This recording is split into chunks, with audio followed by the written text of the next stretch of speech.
कि एक पार्टनर को कोई इलनेस है, कोई प्रॉब्लम है, कोई सिचुएशन है, तो दूसरा पार्टनर भी उसके साथ उस दुख में यही बोले कि मैं भी दुखी हूं। एक दूसरे का सहारा बनना है, एक दूसरे को गिराना नहीं है। हम अपने काम पर कंसंट्रेट नहीं कर पाते। Hello friends. तो लास्ट सेशन में हमने जाना डिटैचमेंट के बारे में। लेकिन जब डिटैचमेंट की हम बात करते हैं, क्या इमोशनली डिपेंडेंसी होना, क्या ये सही नहीं है?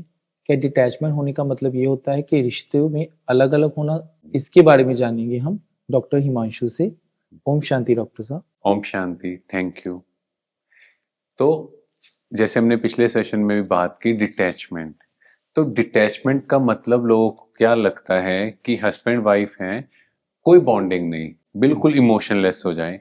पहले हम लव और अटैचमेंट को समझते हैं। मान लो हस्बैंड और वाइफ जा रहे हैं, हस्बैंड खड्डे में गिर गया, ठीक है। अब वाइफ क्या करेगी? उसको निकालेंगे। हाँ, निकालेगी या खुद खड्डे में गिरेगी? नहीं, उसको निकालेगी। तो अब अगर वो खड्डे में गिर गई, दैट मीन्स अटैचमेंट, कि भाई तुम सफर कर रहे हो तो मैं भी सफर करूं। हम क्या चाहते हैं प्रैक्टिकली लाइफ में कि एक पार्टनर को कोई इलनेस है, कोई प्रॉब्लम है, कोई सिचुएशन है, तो दूसरा पार्टनर भी उसके साथ उस दुख में यही बोले कि मैं भी दुखी हो गया।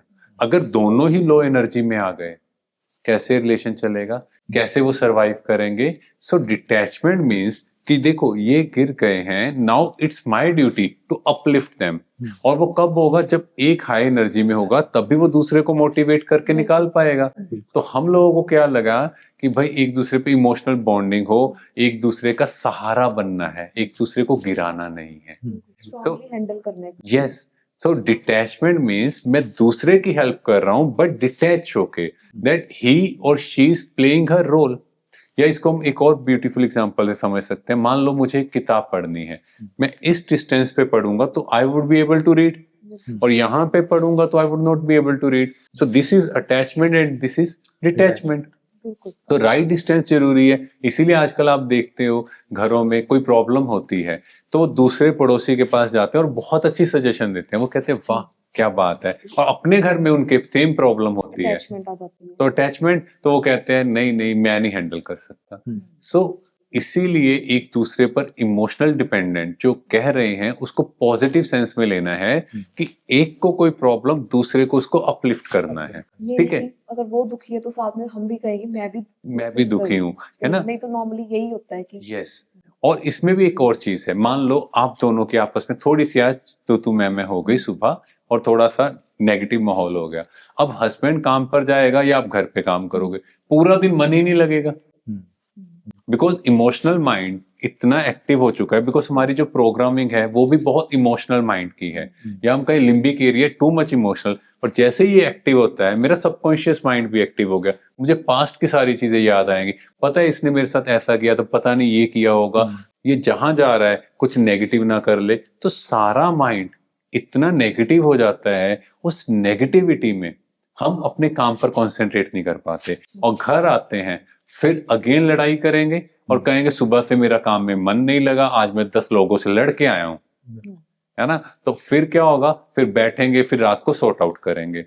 अब कई लोग कहते हैं भाई आप स्पिरिचुअलिटी में जा रहे हो या ब्रह्मा कुमारी में जा रहे हो, तो यही चेंज लेकर आएगा कि आप इमोशनली इतना स्ट्रांग हो जाओगे विद मेडिटेशन कि मेरा जो इमोशनल माइंड है वो मेरे कंट्रोल में होगा। अब लड़ाई तो हुई, अब हम बैठ के पहले सॉर्ट आउट करेंगे। मान लो सॉर्ट आउट नहीं भी हुआ तो भी हमें लगे इट्स ओके, शाम तक सेटल हो जाएगा, क्योंकि मैंने अपने इमोशंस को कंट्रोल किया हुआ है। और जब मैंने अपने इमोशंस को कंट्रोल किया है तो मैं ऐसे कुछ वर्ड्स ही नहीं बोलूंगा जो हर्ट करें, है ना? तो जब हम हर्ट होते हैं, इमोशंस में आते हैं, तो हम देखते हैं हम ऐसे वर्ड्स और बोलना स्टार्ट कर देते हैं।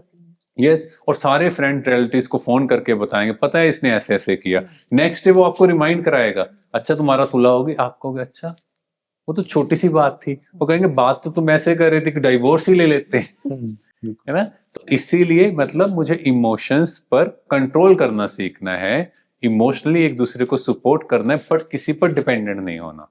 सो इंडिपेंडेंट, तो इंडिपेंडेंस एक हम बात करते हैं देश की आजादी की, बट उसके साथ साथ खुद भी इंडिपेंडेंट रहना, क्योंकि आत्मा का जो ओरिजिनल संस्कार है वो उड़ने का है, वो फ्री रहने का है, वो किसी भी बंधन में नहीं बन सकती। तो इसीलिए खुद को संबंधों में लेके आना। संबंध मतलब हम दोनों साथ हैं, एक दूसरे को सपोर्ट करें, always there to help, but मन से बंधन नहीं।